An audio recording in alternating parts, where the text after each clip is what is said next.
look at the vibrant colour on that, it looks amazing. Oh, I see what's happening here. Come and spend an afternoon with us in the garden. It's the end of the week and we've finally got a bit of time together, so we've got plenty of jobs to do and we're also going to get ready for summer. First job on today's list would be to figure out this drip irrigation system. And we're also going to do our first big harvest of the year and do something special with it in the kitchen. So that's the irrigation kit that we used last year. It comes with different sizes of pipe. This one is like 15 mil. Then you have a smaller one, like I believe it's like 6 or 8 mil with the actual drip irrigation bits attached to it. That wasn't here last year, so we're going to have to change it up a little bit. But we had two main loops. One was watering this raised bed over there, and the second loop was going into that raised bed and inside the greenhouse.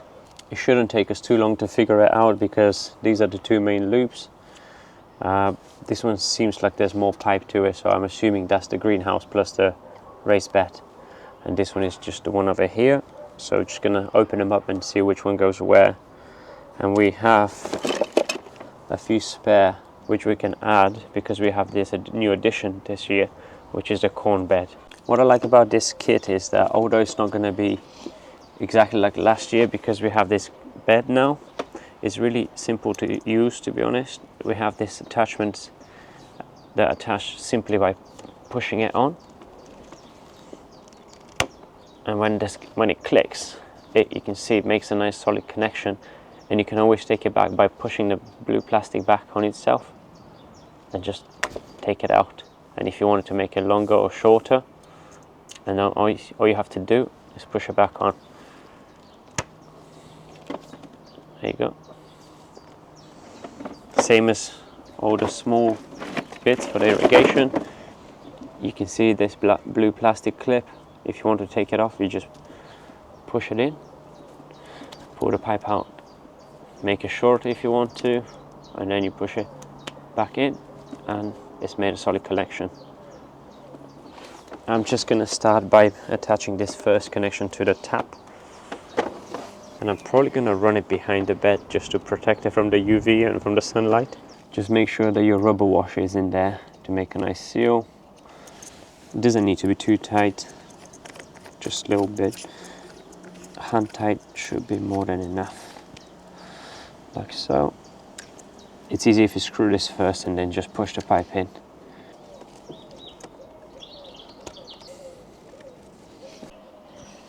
While Danny was installing the first part of the irrigation system, I was just looking at the pak choi, which has gone to flower, and I previously didn't understand how you get the seeds, but what you can see here is these little pods that come out on the side, and once they've dried, that's where the seeds are, because I used to think they were in the flowers, but they're actually in the pods. So I should have lots of lovely seeds soon for more pak choi next year.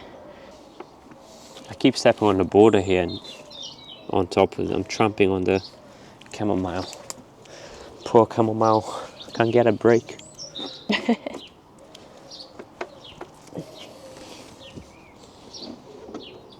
Yeah, I like to run the pipe on the back so it's a bit protected from the UV. It was only a cheap set from Amazon, but it's done us alright last year, so my thinking is if I look after him, protect him from the sun, it might last us a couple more years before we need to replace any pipes. It's good practice before we go to Bulgaria when it's extra sun. hot. That's another good point actually about Bulgaria. So the water here is not that hard, so all of these little drip irrigation bits haven't blocked. We haven't had any of them block or seize. But in Bulgaria where we're staying, we noticed that the water is really hard. There's a lot of line scale, so taps, showers and everything. There's a lot of build up, so these irrigation systems in Bulgaria, and particularly where we are, with the water being so hard, they block pretty fast, so we have to replace them. And it's probably easier to replace them rather than trying to clean them with vinegar and other like homemade solutions. But here we've been pretty lucky. So I just need to see, this is an odd one, so I don't know where that's going. First I'm gonna probably try and install the raised bed here, and it's gonna be one of these two. It's 50% chance would be the one I need. Or 50% not. Or 50% not.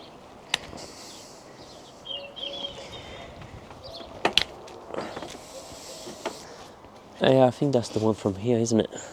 Must be. I found the right loop, so I'm just gonna lay on the soil, and then we're gonna use these little feet or spikes that they go into the soil, and this part of the drip irrigation kind of attaches to it, like that. It's pretty simple actually to install, and these blue caps you can unscrew if you want more water flow, or you can tighten them down and you just get literally like a drip, or you can completely turn them off. Definitely want one near the dahlia. Let me just put one down just so it holds it for me. Maybe I need to shorten this for some reason. I don't know why I've left it like that last year. I'm just thinking they don't look that evenly spaced. What were we thinking last year? Let me put another one. Look at this excess pipe. I can make it shorter later on. Leave it like that for now. Then let's see if that's gonna reach back. Oh wait. Maybe it's the wrong way around. Maybe that. So maybe that's the beginning. 1 second, I'll change it up. I've got the right loop, but I need to switch these two sides because that ends here, and there's quite a bit of slack on the back. And I noticed that there isn't a sprinkler here. So I'm thinking that this one is a lot closer to the main pipe, so it should be there. So I'm just gonna change them, and like I said, luckily all you have to do is pull this and that comes out. So if I simply take this to the front, and what I'll do is I'm just gonna put that in here actually, and that here. Thank you. It's tangled around the dahlia. Oh, The storm is coming, babe. I know. What happened to the summer? Pretty sure that's what it was like last year. But I just wonder if we can make it better and add more of these sprinklers. But I don't know how many spares we have. I think there's only 2 or 3 spares, and I might need those for that bed. So we're gonna put let's just lay it down to all first and see how many spares we have, and then we can just put them in random places. I wonder if you can buy some just sprinklers alone, because they are kind of fine between. I don't have the instructions anymore, but for some reason I recall that the instructions suggested that these sprinklers should be 60 centimeters apart. Otherwise the pressure wouldn't be sufficient to... But they're not sprinklers, are they? They're not like a drip irrigation. There's actually quite a bit of flow. But if we reduce them down to drip, we could add more. That's what it looks like at the moment. So that'll be here. Then we need to attach another line here for the corn. But I'll do that last. And then run that pipe. I remember I put this screw here last year, so I can tuck the pipe underneath, so it's less of a trip hazard. And I even buried underneath here, again to protect it from the UV. There you go. As long as there's no kink here, I'm not worried about it like breaking or damaging. Look who's come to help. Ada, what are you doing?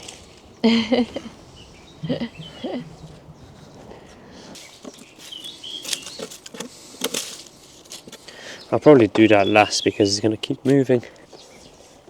Ah, the rows has spikes. Does that look tidy and neat?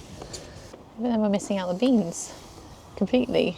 No, I'll go back with a smaller loop. Right. It looks nice and neat. Just bury this part.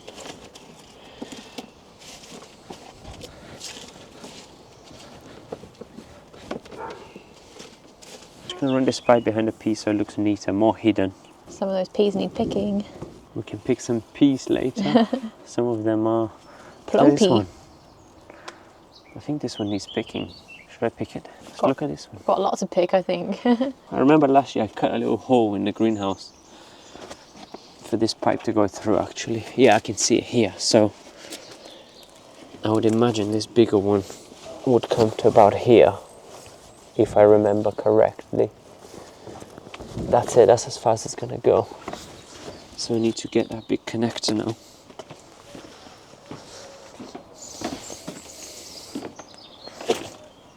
Don't Jesus. die. And this one, you can see it has this end cap,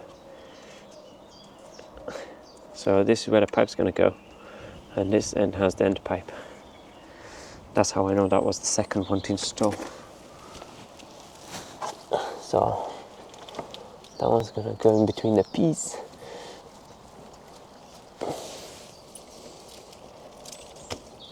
Okay, and that has two loops. One goes in the greenhouse and the other one here is for the raised bed. This is the hole, but that's where the hole is, but that's where the pipe reaches. I'm sure last year it was literally just somewhere here and it went in. Maybe I run on top of the soil. Whilst Danny's figuring out the irrigation system, I've retreated back into the greenhouse because it's so cold, my fingers are literally going numb. You wouldn't believe that it's nearly mid-June here. So what I'm going to do is harvest the basil because we're going to make some pesto. Basil is a great companion plant for tomatoes, and it also tastes amazing on our pizzas, in salads and in pesto. So if you don't know how to harvest it, I'm going to show you now.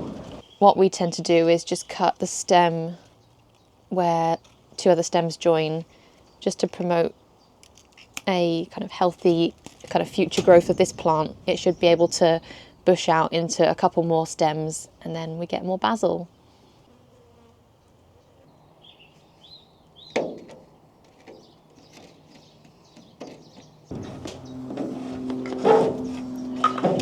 Having the big hose in the greenhouse means we can just work easier on it, because we always trim the bottom leaves of the tomato plants to prevent them from any diseases and improve the airflow. So this means that this pipe here is much easier to reach. A whole big bowl full of basil. I'm just going to run inside, give these a wash, and then we can make some pesto. The irrigation system is almost done. It took a bit longer than anticipated because I want to have it as tidy as possible.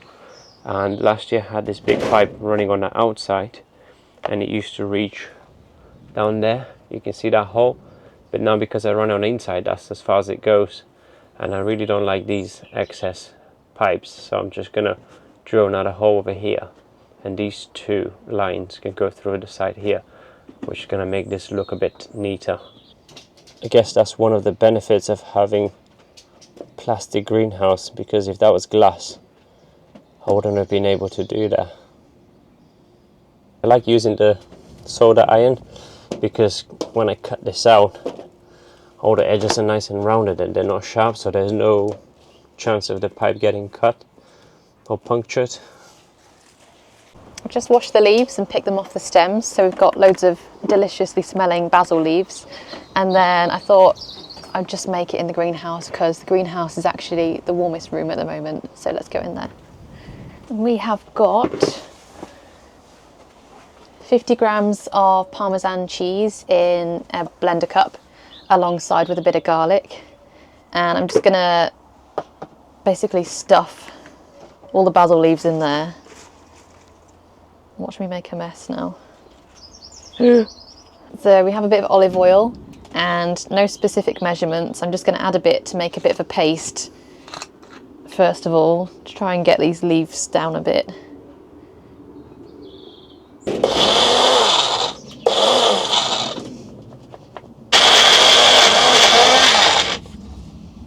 Okay, I think that's come down enough to fit the nuts in next. We've got 100 grams of cashew nuts because we didn't have pine nuts, so they should work just as well. I'm going to give it a blend and then we will do a bit of seasoning afterwards. So that looks like it's pretty much done. You can blend it as much or as little as you want, depending on how coarse you like it. We're going to leave it a little coarse because we like the little chunks of nuttiness inside, and we've added some salt to season. So let's have a look. Look at the vibrant colour on that, it looks amazing. That's going to go nicely on our pizza. As Joanna just said, the pesto she just made is going to go lovely with our pizzas. I'm just going to check on the dough. I don't know if you can see it through the cling film, but the dough is almost ready, and I'm just going to go and turn the pizza oven on.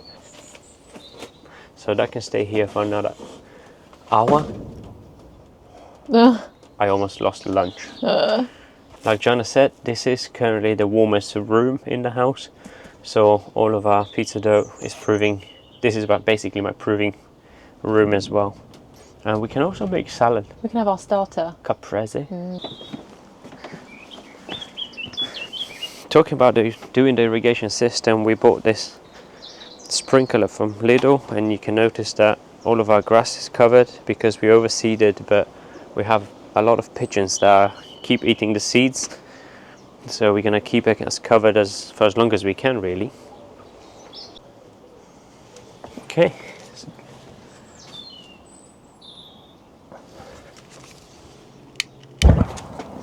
Oh, have you still got your arm hairs? Oh, these are some marshmallows from last time. And we made Rocky Road pizza. Rocky Road pizza. So we're just going to leave the pizza oven to heat up, which takes normally about 40 minutes to an hour. And in that time we can tidy up all the irrigation system. For some reason we seem to have a lot of this pipe left and not many sprinklers. Actually, as a matter of fact, I used every single sprinkler, and this is all the pipe we have left. I need one of these end caps. I've got 3 sprinklers here. This one's going to have an end cap. It's going to be about here. And we're just going to connect those 3 now. Oh, I've got a small piece there. Looks like it's going to work out. In hindsight, I'm thinking that it would have been much easier to put irrigation system before we had the plants in place. But we got around to doing it now, so.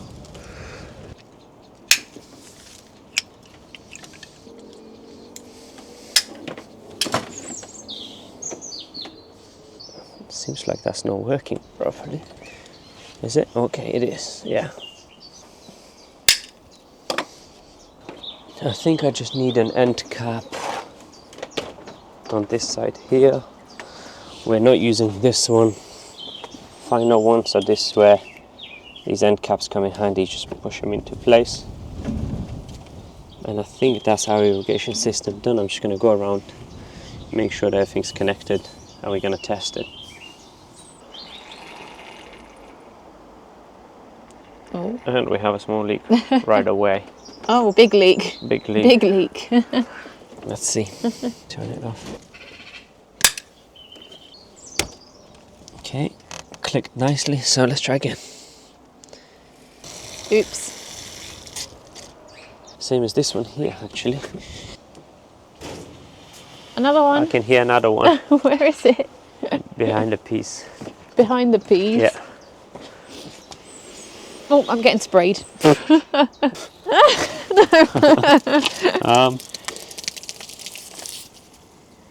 Alright, this one is blocked maybe. Oh no, wait. What? There you go. Oh, I see what's happening here. It's 2 parts, and it's the top one that needs to come loose, not the bottom one.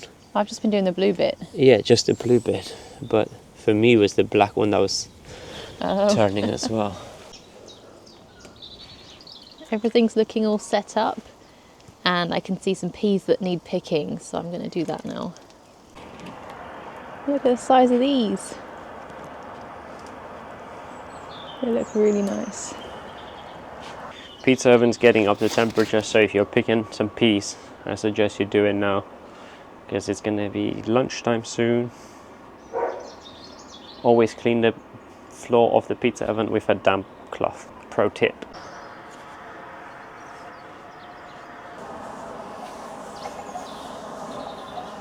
You don't want to be eating that.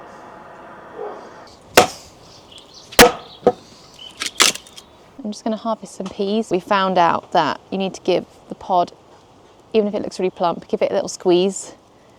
And if there's no give, then it should be a good set of peas. It's almost like a zip on the packet. Show you here. Well, that's a good one. It's a good set of peas. So hopefully if I pick a few pods like that, we should have a good set of peas for a meal.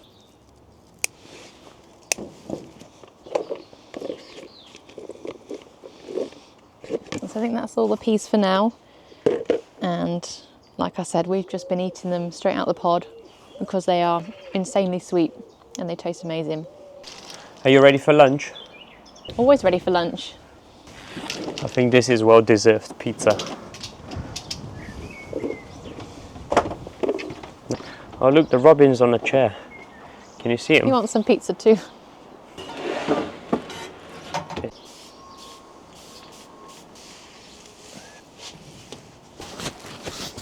Hello. He's gonna come and get the worms.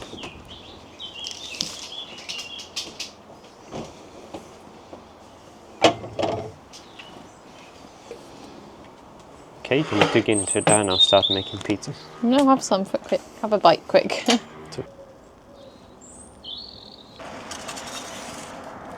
I love pizza, but whilst I've been sat here, I have noticed something that we can have for pudding. Follow me. Look at those. We might even get more than one each. We've got 1.5 each. Look behind you. Just there. Oh, bloody whopper, mate. Well, we have the irrigation system done. Lunch is done. John has just sorted out a pudding. Also, you're just gonna sit there and watch us eat lunch? That's a bit weird. Get out of here. See you next week.